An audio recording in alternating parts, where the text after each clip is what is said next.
Noviembre de 2009. La Organización Mundial de la Salud clasifica la infertilidad como enfermedad. Siento que nací para ser madre. Es muy humano querer tener un hijo y ver que tiene tus genes.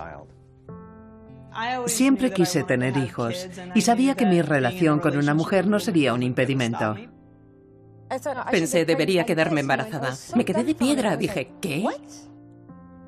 Es una verdadera montaña rusa emocional. Empieza la interminable cuenta atrás de 11 días. Al principio piensas, porque yo, no es justo. Estoy lista para que me digan sí o no. He hecho todo lo que está en mi mano para aumentar las probabilidades. Quiero tener un bebé en el futuro. Mi futuro bebé. Avances en la fertilidad moderna.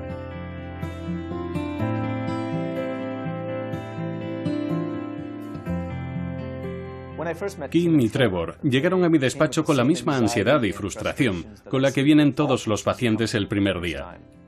Kim llevaba un año intentando quedarse en estado. Todo parecía ir bien, pero no conseguían el embarazo. Conocí a Kim por internet. Vi una foto y el resto es historia. Llevábamos saliendo una semana y empecé a pensar, ¿será un buen marido? ¿Un buen padre? Empezamos a hablar de boda y de lo que queríamos. Y nos casamos a los 6 meses. Se lo pregunté en la primera cita. ¿Cuántos hijos quieres tener? ¿Y cuándo? Nada más casarnos, empezamos a intentarlo. Somos mamíferos y estamos instintivamente programados para querer procrear. Es muy humano querer tener un hijo y ver que ese hijo tiene tus genes. Cada año nacen 4,5 millones de bebés en Estados Unidos y 180 millones en el mundo. Mi hermana se quedó embarazada muy rápido, así que pensé que a mí me pasaría lo mismo. El 90% de las mujeres se quedan embarazadas en el primer año de relaciones sin protección. Para tener una fertilidad normal, tienen que ovular con normalidad, tener óvulos abundantes y las trompas de falopio abiertas, además de un útero normal. Cuando la mujer está ovulando, recomiendo a la pareja que mantenga relaciones a diario. No que lo hagan 3 o 4 veces al día, porque entonces se reduce el número de espermatozoides. Los análisis del semen de un hombre tienen que ser normales, tanto el recuento de espermatozoides como su motilidad y su forma. Cuando empezamos a intentar tener un bebé, todo eran risas, pero después de un año empecé a controlar cuándo ovulaba, mi temperatura y todo en general, y la pasión se resintió. No es fácil mantener relaciones casi a la fuerza. Que el objetivo sea dejar embarazada a la persona con la que estás.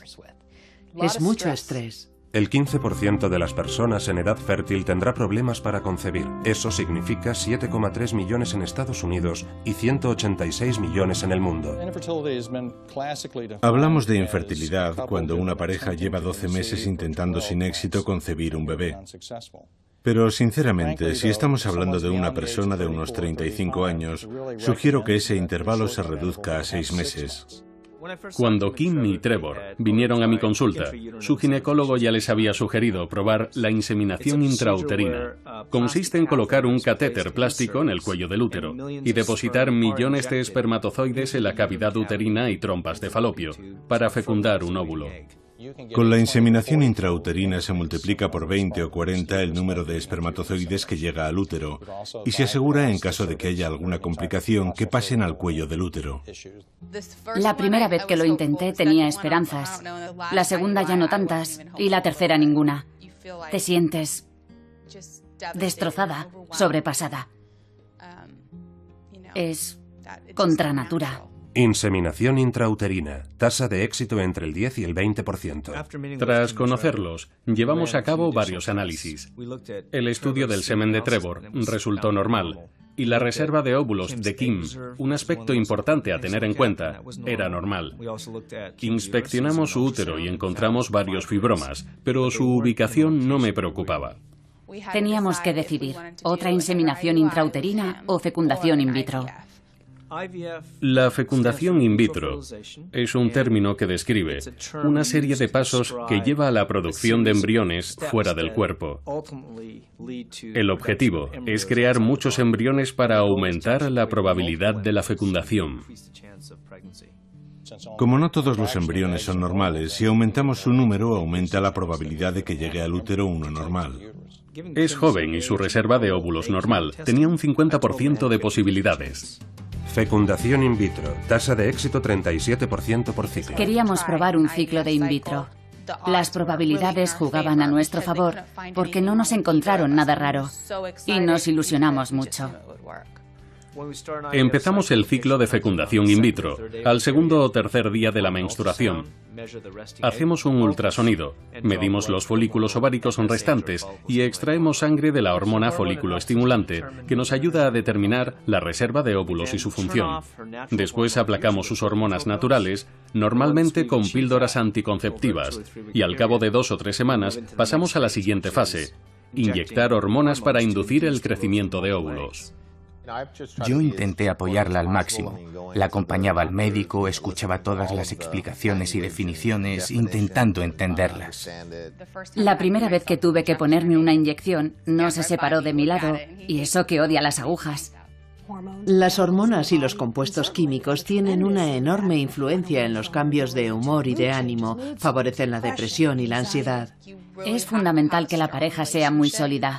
El marido puede llegar a tomárselo como algo personal. Es una verdadera montaña rusa emocional. Algunos días, la verdad es que no sabías por dónde iba a salir en cualquier conversación. Tras 10 días de inyecciones de hormonas, a Kim le escanean su último folículo. Lo que nos interesa es conocer el recuento y el tamaño de los folículos más grandes. Queremos asegurarnos de que los óvulos alcancen la madurez, es decir, que lleguen a los 18 milímetros.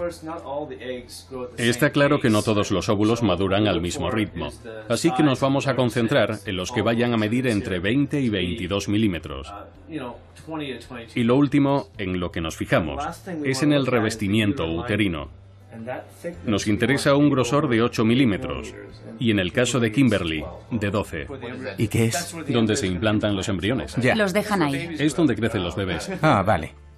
Cuando los óvulos están listos, vamos a la sala de operaciones y los retiramos usando anestesia. Esperas que el doctor pueda retirar el mayor número posible de óvulos. Entras nerviosa, con la esperanza de que todo lo que has hecho al final valga para algo. Se introduce una aguja en la vagina, que va directa al ovario.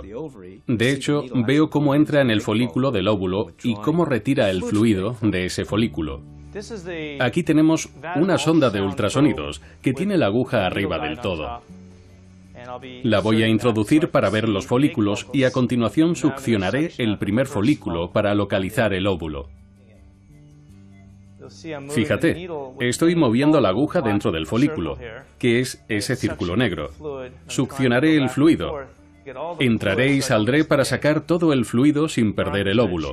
Verónica va a cambiar los tubos para que los embriólogos puedan buscar el óvulo que está en el fluido. El tubo de ensayo llega a manos de mi embriólogo y ya en el laboratorio lo aísla inmediatamente. A continuación retiraré la aguja y la vaciaré para sacar todos los óvulos. Han desaparecido todos los círculos negros, los folículos negros. Aquí vemos un vaso sanguíneo. Todo está perfecto. Mientras estamos retirando los óvulos de Kim en una sala, Trevor está en otra donando esperma. He hecho mi trabajo.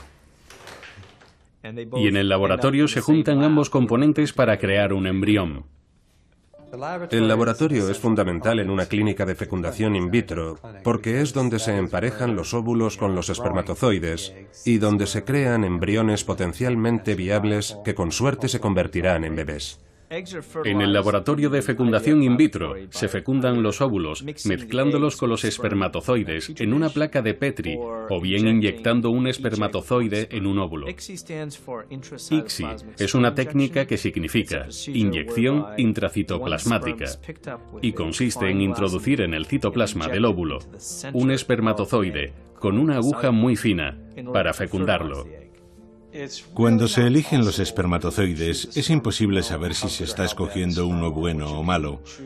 Los únicos criterios para seleccionarlos son la forma y el movimiento.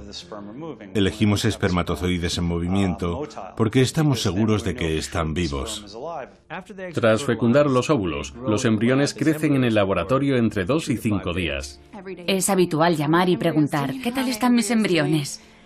Pero en cada llamada, la cosa parecía que iba a peor. En este proceso hay momentos de retroceso. No es posible fecundar todos los óvulos. No todos los óvulos fecundados se convierten en embriones y no todos los embriones prosperan. Conseguimos extraer 4 óvulos maduros. Fecundamos 3 y se convirtieron en embriones. Eran pocos para alguien de 31 años. Verás que tienen muchas células y eso es muy importante. Algunas tienen lo que llamamos fragmentos, que son una especie de filamentos que se desprenden. Es muy habitual y solo nos preocupa cuando el porcentaje de esos fragmentos es del 20 o 30%. Yo miraba los embriones y me imaginaba a mis bebés. He transferido embriones muy fragmentados que se han convertido en bebés preciosos y embriones perfectos que no han prosperado. Es imposible saber qué embriones prosperarán. Dijo que podía insertar 2 e intentar congelar otros si seguía creciendo. Aquí no hay límites legales al número de embriones que se pueden transferir, si bien la Sociedad Estadounidense de Medicina Reproductiva establece pautas. El número que transferimos depende de la edad de la mujer y de la calidad de los embriones. Para mujeres de hasta 35 años, transferimos 1 o 2 embriones. Para mujeres entre 35 y 40, de 2 a 4. Y para mujeres de más de 40, hasta 5. El riesgo de transferir muchos es el embarazo múltiple. Las gestaciones múltiples suponen un peligro adicional a la salud de la mujer y aumentan el riesgo de problemas en el embarazo, lo que puede provocar complicaciones en la salud de los futuros bebés. Transferimos los embriones al tercer, cuarto o quinto día, dependiendo de la cantidad y de su crecimiento. En Kim lo hicimos el tercer día, pero por su aspecto optamos por trasladar solo 2. Para transferirlos directamente hasta la cavidad uterina, se introduce un catéter de plástico blando a través del cuello uterino. ¿Estás bien? Sí. Bien. Carga los embriones, por favor. Esa estructura blanca que estoy moviendo es el catéter. Estamos cargando los embriones. Va muy bien. Genial. Ahora relájate, Kim. Va genial, ¿vale? Vale. Ahí viene el catéter. Lo colocamos en la parte más gruesa del revestimiento. Te mostraré dónde están. ¿Ves esa luz en medio del revestimiento? Son ellos. El aire, el entorno y los embriones. Ahí los tienes. Y que no se muevan. Eso es. El revestimiento tenía buen aspecto y la transferencia ha sido muy fácil. Así que hoy y mañana estate relajada. No hace falta que guardes un reposo absoluto. Buen trabajo.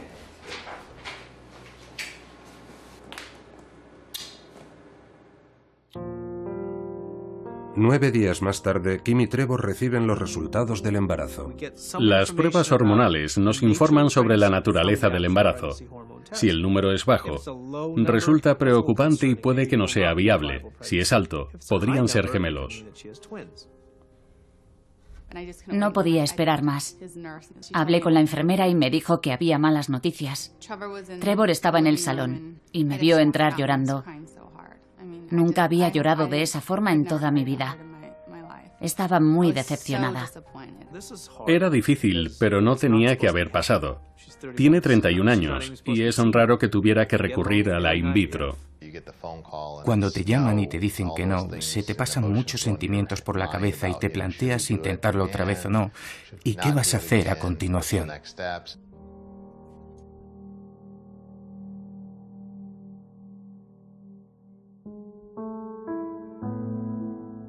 Diana y Tim llevan cerca de un año intentando tener un hijo. Han pasado por 2 ciclos de in vitro. Nunca tuvimos dudas sobre si queríamos tener un hijo. Sí. Siempre los quisimos. Llevo casi toda mi vida actuando, 24 años. He viajado por todo el mundo, he hecho películas, series, así que creo que me siento realizada profesionalmente. Me siento satisfecha y tranquila y deseo dedicarme a mi hijo en cuerpo y alma. Hace 10 años no lo habría dicho. Me comentaron su intención de tener un bebé. Sus probabilidades con 44 años eran del 3%. El reloj biológico existe. Soy una persona sana. He hecho deporte toda mi vida. No bebo, no fumo, no me drogo y no tomo café. Debería quedarme embarazada. En la prensa lees que hay actrices que se quedan a los 45 años. Vemos en los medios que muchas famosas se quedan embarazadas con fecundación in vitro a los 40 pasados o 50. En la mayoría de los casos son óvulos de donantes, porque los suyos ya no son viables. Pero la gente no lo sabe, piensa, no hay prisa, no me preocupo. Esos mitos son muy peligrosos porque la probabilidad de dar a luz a los 45 está entre el 1 y el 2%. Pensé, pobre, mi novio tiene un problema. Pero llegaron los resultados y el médico nos dijo, no, lo tienes tú. Tus niveles de hormonas son tan bajos que no te quedarás embarazada de forma natural. Probamos la fecundación in vitro y no funcionó. Probamos otra vez y tampoco. Cuando te da negativo te hundes. El doctor Jane nos dijo, si hay alguna posibilidad a tu edad, será con la técnica ZIFT. No sabía qué era. La técnica ZIFT, o transferencia intrafalopiana de cigotos, es un procedimiento quirúrgico. Los óvulos fecundados o cigotos son transferidos directamente a las trompas de falopio mediante la laparoscopia. Nos dijo, es una técnica muy invasiva. Tenéis que pensarlo bien. Puede ser vuestra última oportunidad. ZIFT, una técnica en desuso. Empleo esta técnica con mujeres de más de 40 que no han tenido éxito con la in vitro. Para Diana, de 44 años y 2 ciclos fallidos, me pareció la mejor opción. El embriólogo llegará en cualquier momento con los embriones. La técnica ZIFT se usa sobre todo cuando la transferencia estándar es difícil. Aquí está. Lo tengo. Y ahora, si miras a la pantalla, verás el catéter dentro del tubo. Ahí está. Ahí ves cómo inyectamos los embriones en las trompas. ¿Listo? Las ventajas de la técnica ZIFT es que permite que los embriones crezcan en un entorno más natural, las trompas de falopio. Ahí viven los embriones los 3 o 4 primeros días de vida. Por el contrario, en la fecundación in vitro, los embriones sobreviven en un laboratorio en situaciones muy adversas y artificiales entre 3 y 5 días. Siempre es más probable que un embrión sobreviva en una trompa de falopio que en una placa de Petri en un laboratorio. Bien, el catéter está vacío, así que todos los embriones están en las trompas. Y ahora el Dr. Allen devolverá poco a poco la trompa a la pelvis.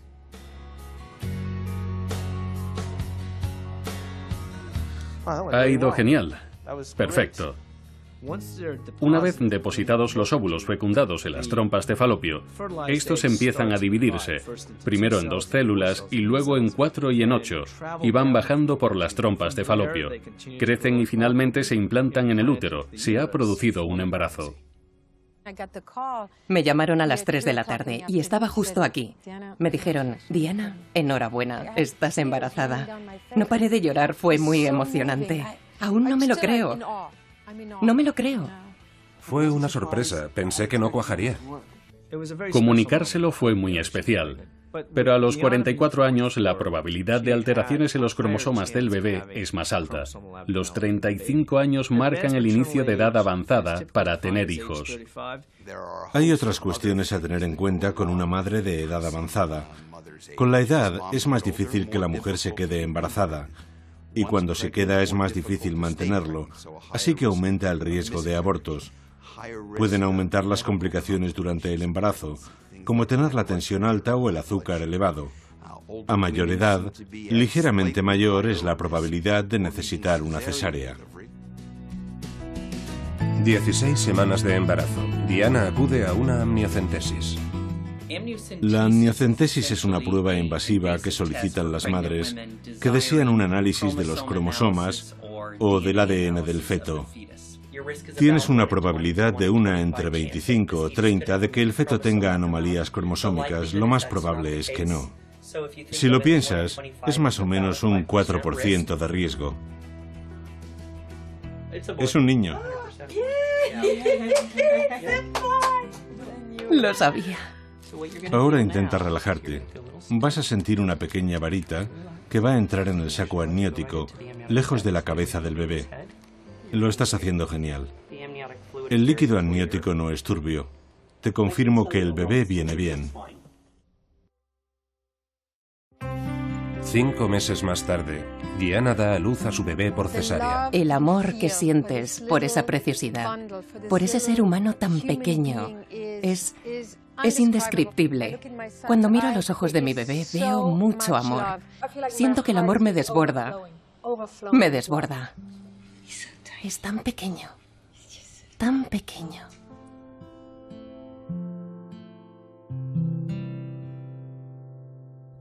Kim y Trevor lo intentan de nuevo. Cuando empecé el segundo ciclo, ya sabía a qué me enfrentaba y el proceso ya no me resultaba ajeno. La segunda vez produje más óvulos. Estaba más relajada. No estaba tan nerviosa. Lamentablemente, Kim y Trevor no lo consiguieron al segundo intento con in vitro, y eso me hizo pensar. Era una mujer joven, teníamos muchos óvulos y embriones, y aún así no se quedaba en estado. No hay otra descripción posible, las sensaciones de vacío. Me pasó factura emocionalmente aceptar que no podía quedarme embarazada por mis propios medios. Es como si me robaran algo. Los pacientes suelen necesitar respuestas y saber por qué las cosas no funcionan. Repetí los análisis de semen y analicé en detalle el ADN de sus espermatozoides. La gente se sorprende al saber que el hombre puede ser tan estéril como la mujer. La infertilidad masculina es determinante al 50%. En los últimos 50 años ha aumentado la probabilidad de que la infertilidad se deba al hombre, y desconocemos las razones. La infertilidad masculina no disminuye con la edad como la de la mujer.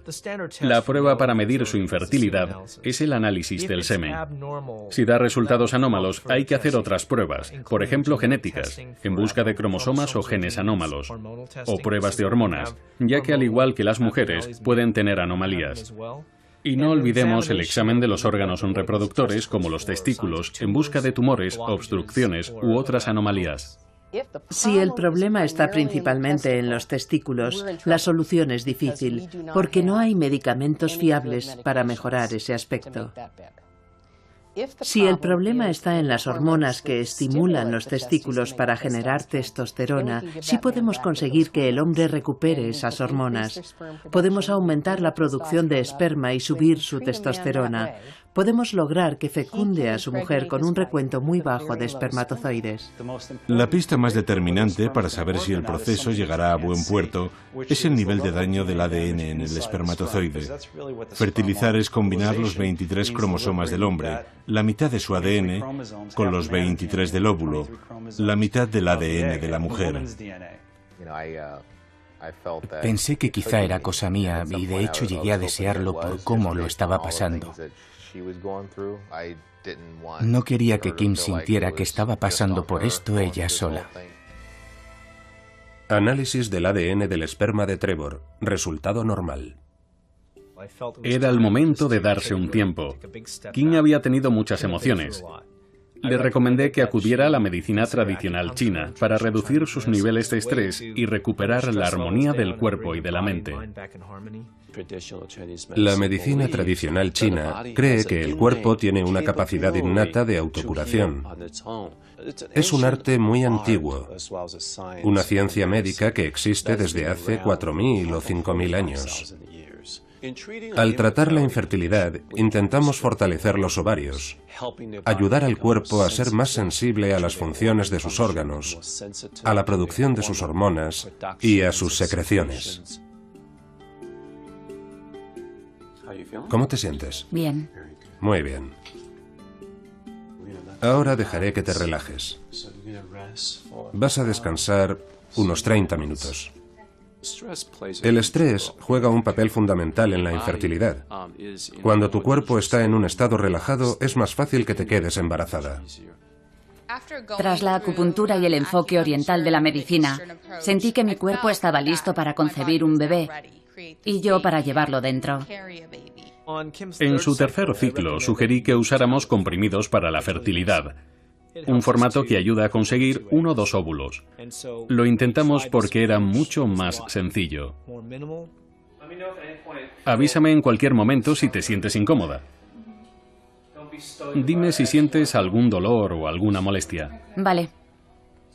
¿Ves justo debajo del símbolo de la suma que hay un punto blanco? Sí.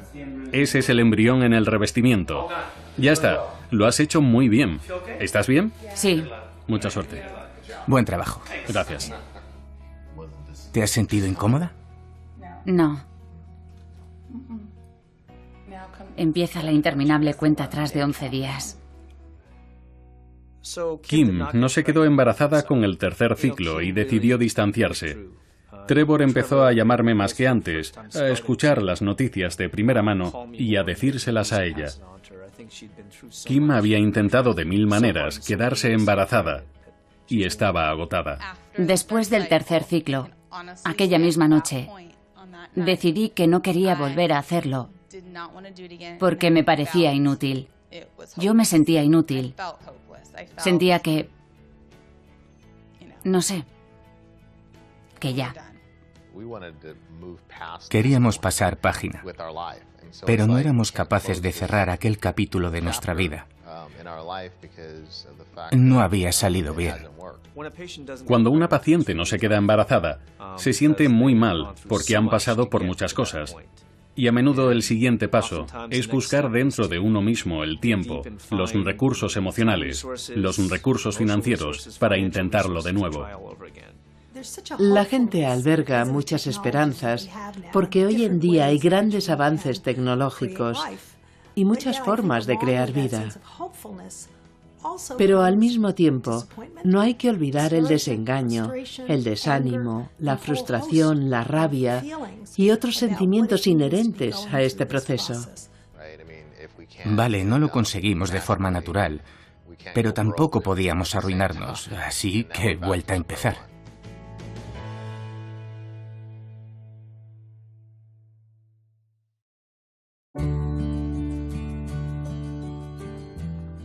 Nos conocimos aquí, en la base Edwards del Ejército del Aire, en California. Trabajábamos puerta con puerta, él como militar y yo como civil. Yo había estado casada y tengo una hija de 10 años, Hailey. Yo también había estado casado y tengo 2 hijos de aquel matrimonio, Abby Joe y Tyson.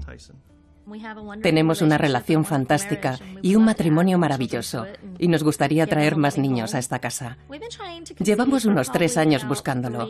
Nos han hecho miles de pruebas, también de fertilidad. Yo tenía un fallo ovárico prematuro. El fallo ovárico prematuro y la insuficiencia ovárica prematura significa que los ovarios de una mujer han dejado de funcionar y producir óvulos antes de los 40. El reto emocional más importante es el proceso de sufrir el no poder tener un hijo biológico. Pensé, ¿por qué yo? La vida no es justa. Todo pasa por algo y siempre hay una alternativa.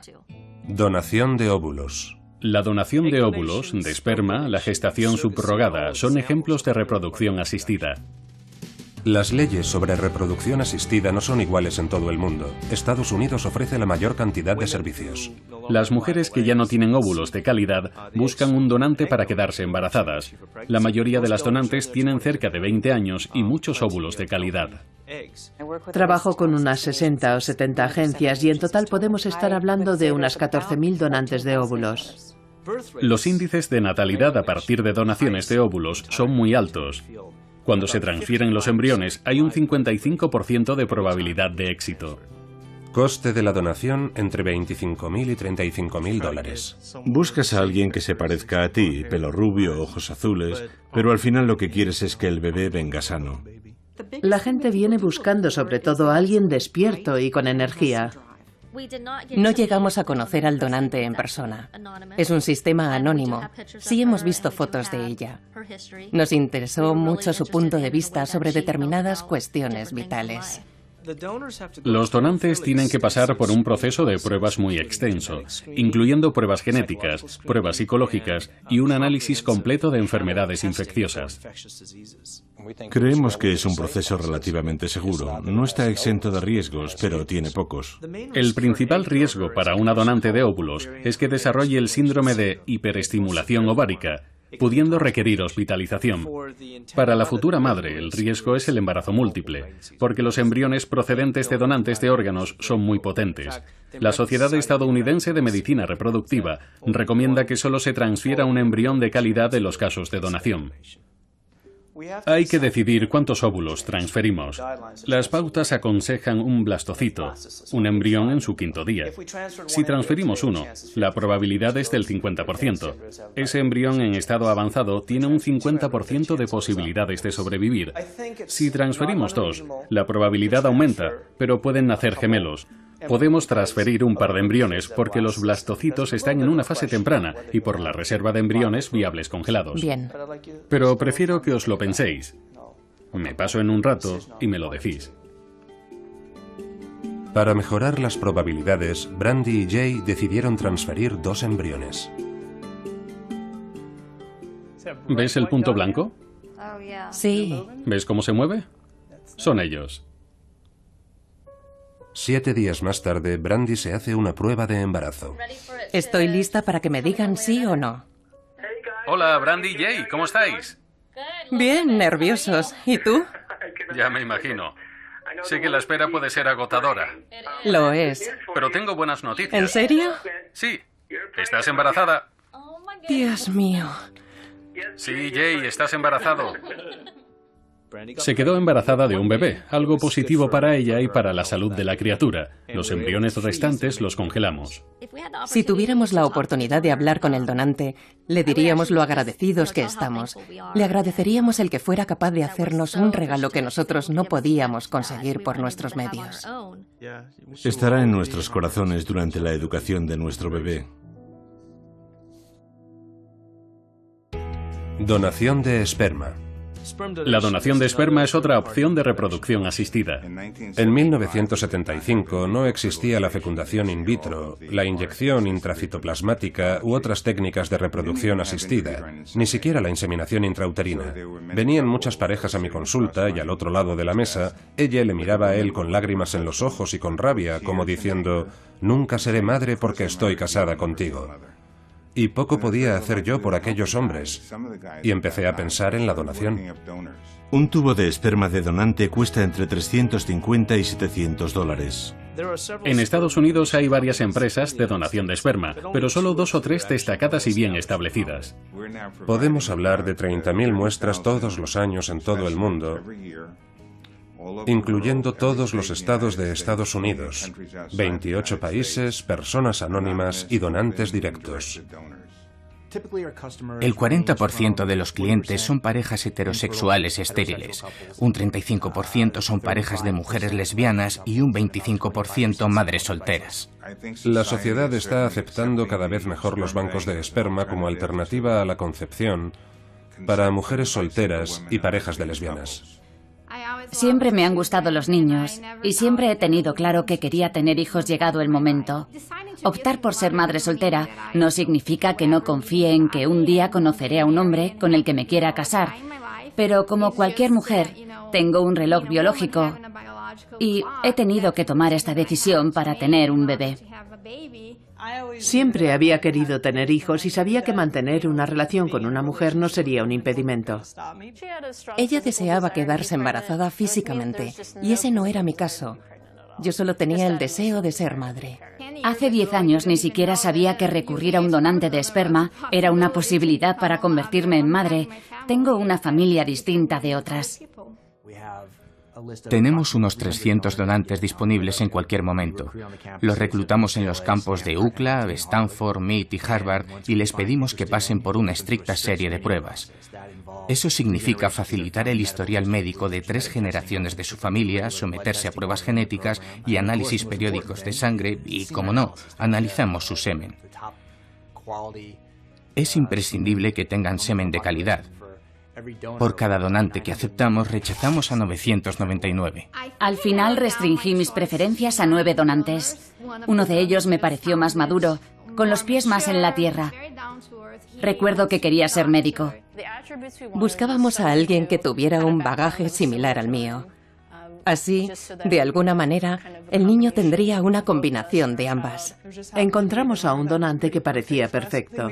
Parecía una persona agradable y feliz con su vida.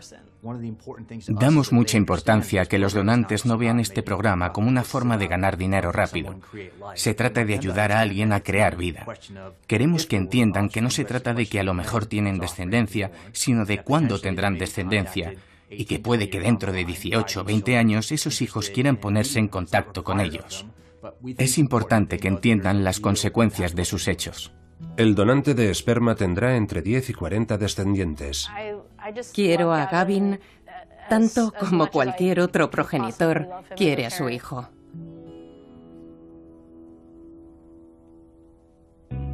Gestación subrogada. Se emplea cuando la madre sufre un riesgo médico u obstétrico para llevar adelante un embarazo. La principal forma de gestación subrogada consiste en que otra mujer, denominada gestante, lleva el embrión de otros progenitores. También hacemos gestación subrogada tradicional. La gestante emplea su propio óvulo fecundado por inseminación intrauterina. Su coste es de $65.000 a $75.000. La gestación subrogada es ilegal en muchos estados y países. Algunas mujeres nacen sin útero. Otras tienen cáncer y les tienen que quitar el útero. Y otras tienen problemas médicos que les impiden quedarse embarazadas. En mi caso no es que me quedara en estado y luego tuviera un aborto. Lo que ocurría es que no me quedaba embarazada. Nada nos apetecía más que formar una familia con hijos. Teníamos que intentarlo. Tras 8 ciclos de fecundación in vitro, nos dimos cuenta de que teníamos que recurrir a nuestra última opción, que era la gestación subrogada. Usamos nuestros embriones y en un abrir y cerrar de ojos, la gestante se quedó embarazada de gemelos, a la primera. Fue nuestra solución. La tercera parte de nuestras gestantes tienen embarazos múltiples, la mayoría de gemelos. La tecnología se puso de nuestro lado, por suerte. La industria permite formar muchas familias. En este proceso descubrí que los lazos más profundos con el bebé los entablan los progenitores durante la espera. Son ellos quienes tienen los sueños, las esperanzas, los planes de futuro y quienes lo han preparado todo, quienes esperan para saber si es un niño o una niña para buscar el nombre, quienes preparan la habitación. Cuando nace el bebé, el amor los desborda. Sentí un deseo muy fuerte de hacerlo. Quería hacerlo porque yo era incapaz de imaginarme mi vida sin mis hijos. Por muy ridículo que suene, digamos que sentí la llamada. Me movió la pasión. La gestante tiene que proceder de un entorno emocional y económico estable. La analiza un psicólogo. Debe tener al menos un hijo.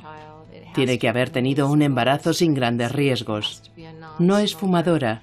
Es una persona sana y no se medica. Pude ayudar a otra familia y al mismo tiempo a la mía económicamente. Hay muchos factores, pero es posible que lo vuelva a hacer. Optamos por una gestación subrogada y no por un proceso de adopción porque las familias gays tienen más problemas para adoptar. No todos los estados lo permiten y tampoco todos los países. Los progenitores finales deben elegir a la persona en la que sienten que confían. Cuando nos conocimos en un ascensor, supimos que seríamos amigos toda la vida. Quiero a Joe y a Eric como si fueran mis hermanos y ellos mis sobrinos. Los quiero como si fueran de mi familia. Mi familia es la suya y la suya es la mía. Da mucho miedo pensar en que otra persona se quede embarazada de tu hijo. Sientes que no puedes controlar lo más importante para ti. Hubo momentos muy complicados y dolorosos durante el proceso. Ya son historia, no lo hemos vuelto a pensar.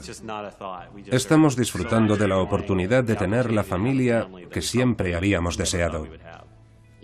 Aunque estés en la consulta de un médico, en una camilla, esperando a que te transfieran los embriones, sientes que estás albergando vida. De toda esta experiencia, el mejor momento para una gestante es ver a los progenitores con el bebé en los brazos. Por encima de la cuestión clínica, está un sentimiento que es indescriptible.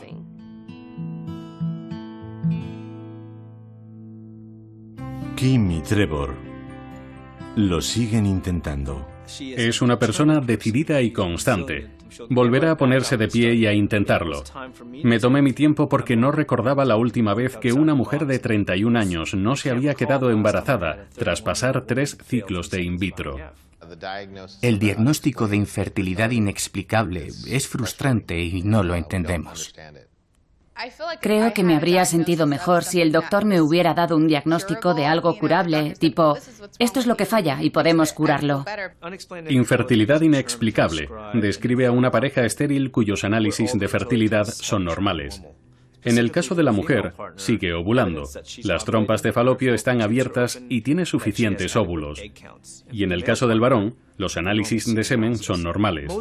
La mayoría de las parejas, incluso con infertilidad inexplicable, no conciben por errores en el desarrollo embrionario, pero ahora pueden analizarse esos embriones. El análisis de embriones se conoce como diagnóstico genético preimplantacional o DGP. Y consiste en estudiar los embriones antes de implantarlos, antes de que empiece el embarazo. Algunos de los exámenes genéticos que hemos desarrollado nos ayudan a averiguar qué embrión es el más viable, cuál tiene más probabilidades de convertirse en un bebé. Muchos de los óvulos producidos no se convertirán en bebés porque tienen el número erróneo de cromosomas. Existen varias posibilidades. Podemos estudiar el óvulo en sí, su cuerpo, o bien estudiar el embrión 3 días después de la fecundación. Usando una pipeta, es posible extraer una célula del embrión a través de una apertura realizada en el perímetro empleando un láser. Podemos detectar así qué embriones son normales y transferir solo uno, sabiendo que es muy probable que ese embrión agarre bien y origine un embarazo. Les conté a Kim y a Trevor en qué consistía este diagnóstico, pero podría poner en peligro sus delicados embriones. Así que la única anomalía que nos quedaba eran los fibromas de Kim. Y aunque los fibromas no suelen provocar infertilidad, sí pueden causarla. Algunos expertos dicen que los fibromas pueden excretar toxinas o cierta materia que hace que el útero deje de ser apto para acoger un embarazo. Las patologías más comunes en las mujeres son la endometriosis, que causa desgarros pélvicos, y los fibromas, que son tumores musculares benignos que pueden residir dentro de la pared o la cavidad del útero. Conseguimos extraer los fibromas con 2 pequeñas incisiones en el útero. Tras extirparle los fibromas, Kim y Trevor esperaron 4 meses antes de intentar el 4º ciclo de in vitro. Era la 4ª y ya sabíamos cuáles serían los pasos y lo que tendríamos que hacer. Me sentía con más confianza, más optimista, y empezaba a ser algo raro en mí. Empezamos el 4º ciclo con mucho entusiasmo. Kim produjo 11 óvulos maduros y 5 fertilizaron, y de esos transferimos 3. Una vez más, Kim no se quedó embarazada tras el 4º ciclo de in vitro. Fue un momento difícil. Kim y Trevor tenían que sopesar recurrir a una donante de óvulos. Queríamos ser padres, así que la adopción, la donación de óvulos y otras opciones eran muy reales. Llegó el momento de sentarnos, sopesar los hechos y decidir cuál sería el siguiente paso. A veces, cuando uno tiene las cosas claras, el cuerpo se relaja. Por eso, antes de recurrir a la donante de óvulos, animé a Kim a intentar 1 o 2 ciclos más, usando la estimulación mínima. A veces menos es más. Me presté a ello porque eran menos inyecciones y el tiempo se reducía a la mitad. Seguía con la acupuntura y con todo lo que había aprendido el año y medio antes. No hubo grandes cambios en la recogida de esperma, lo de siempre. No dejas de pensar. Ahora sí. Empezamos un quinto ciclo usando muchos menos medicamentos y resultó el mejor ciclo. Kim produjo 11 óvulos maduros y 7 embriones. Tenían muy buen aspecto. Así que transferimos 4. No es lo más recomendable teniendo en cuenta mi edad, pero lo decidimos porque otras veces me habían implantado 2 y 3. Así que me subí a la camilla y dije, estoy lista. ¿Estás bien? Sí. Trevor, ¿estás bien? Sí. Bien. Ahí está. Mirad cómo avanza. Ahora inyectaré los embriones. Vamos a asegurarnos de que han salido del catéter.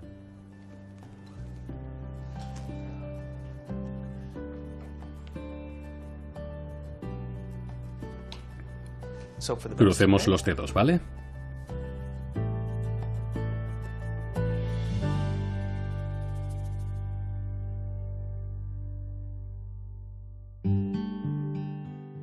Me llamo Julie, soy científica y mi objetivo es tener mi propio laboratorio para investigar e impartir clases.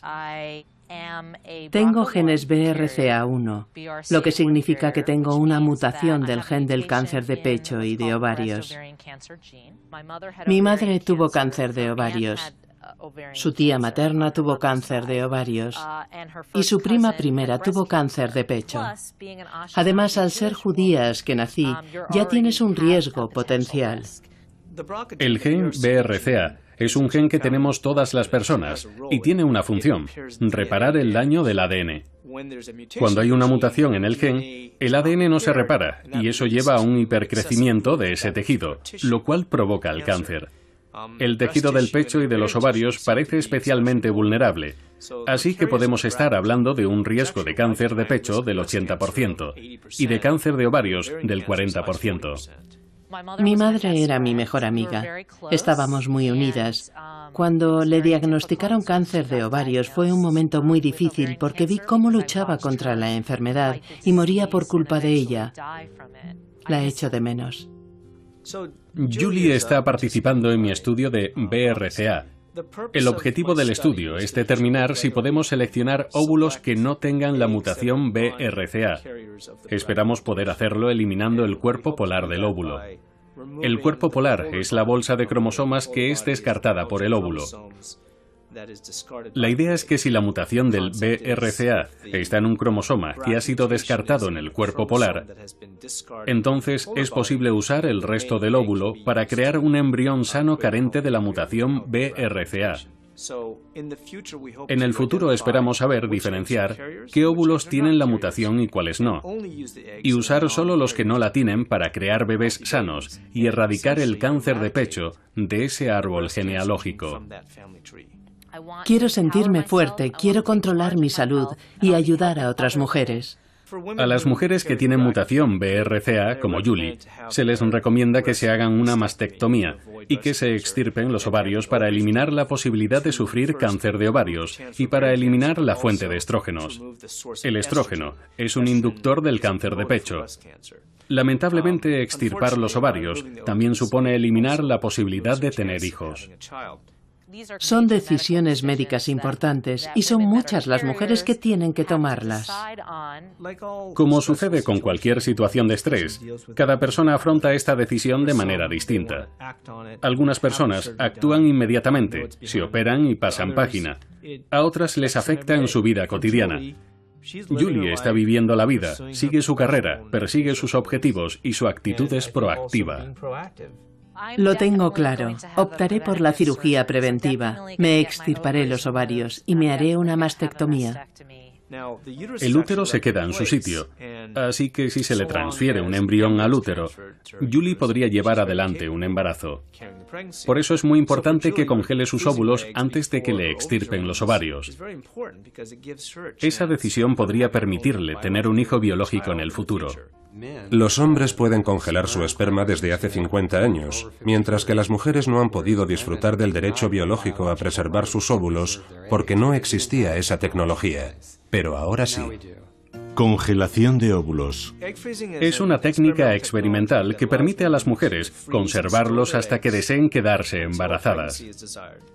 Entonces, se descongelan, se fecundan y son transferidos al útero como embriones. Unos 1.500 bebés han nacido a partir de óvulos congelados.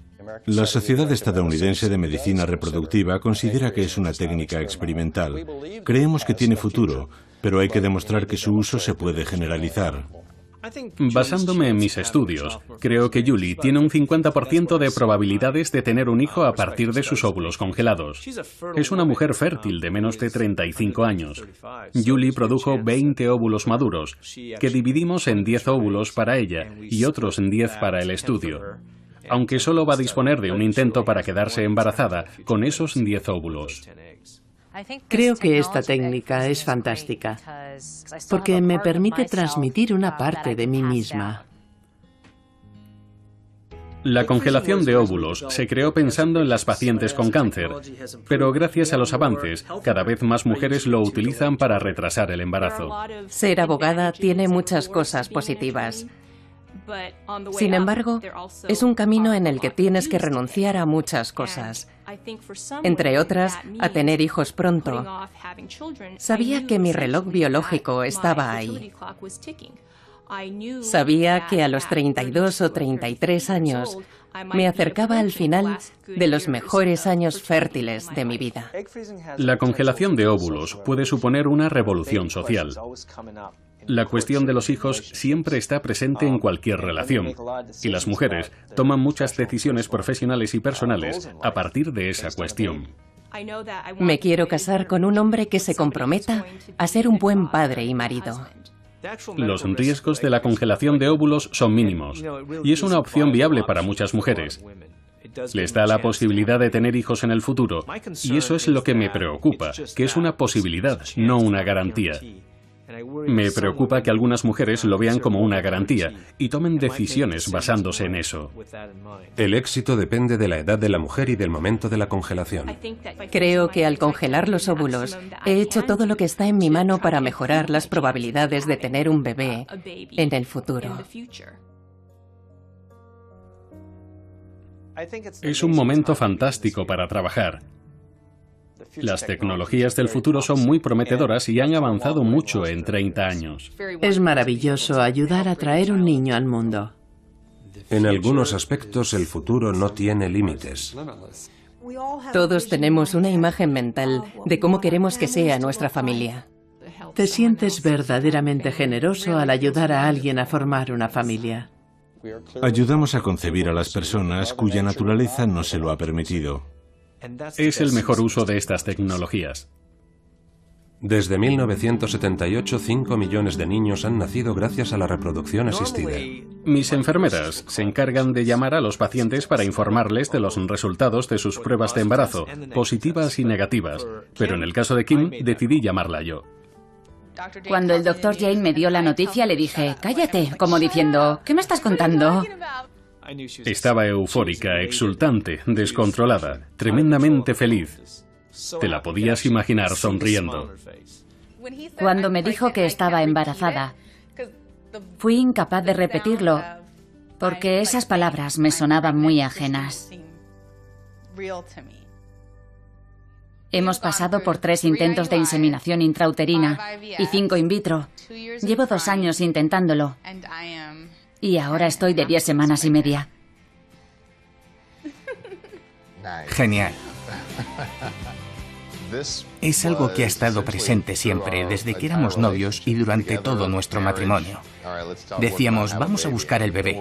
Pasamos por momentos malos, pero nos quedamos con que no hemos tirado la toalla. Creo que esto ha fortalecido nuestra relación porque ha sacado los aspectos más vulnerables y desconocidos de los dos. Pero Trevor ha sido un compañero fantástico. Gracias. A ti. Lo hemos pasado tan mal que ahora me estoy mimando. Tengo ganas de llegar a la semana 12 y cumplir el primer trimestre. Día de la graduación. Sí. Seguro que todo irá bien. 12 semanas y un día. Lo sé. Casi nada. Lo tenía en el calendario. El camino ha sido largo. Me daba igual, niño o niña. Solo queremos que venga bien. Con todo lo que hemos vivido. Es lo que menos nos importa. Vuestro bebé se está moviendo, ¿lo veis? Sí. El bebé se mueve, el corazón late bien, las dimensiones son buenas, todo va bien. Casi me desmayo. Fue fantástico. Increíble. Aún no me creo que esté dentro de mí. Kim y Trevor me enseñaron una lección muy importante: la constancia y que hay que creer en tus sueños. Va todo bien. Me alegro. ¿Y yo? Enhorabuena. Me voy a cansar de gritarlo a los cuatro vientos y en cualquier momento. Estoy embarazada. ¿Me pasas el ketchup, por favor? Lo voy a decir sin parar. Sí. Es maravilloso. Ha sido una lección de humildad. Cuando lo miro pienso, Dios mío, es un regalo.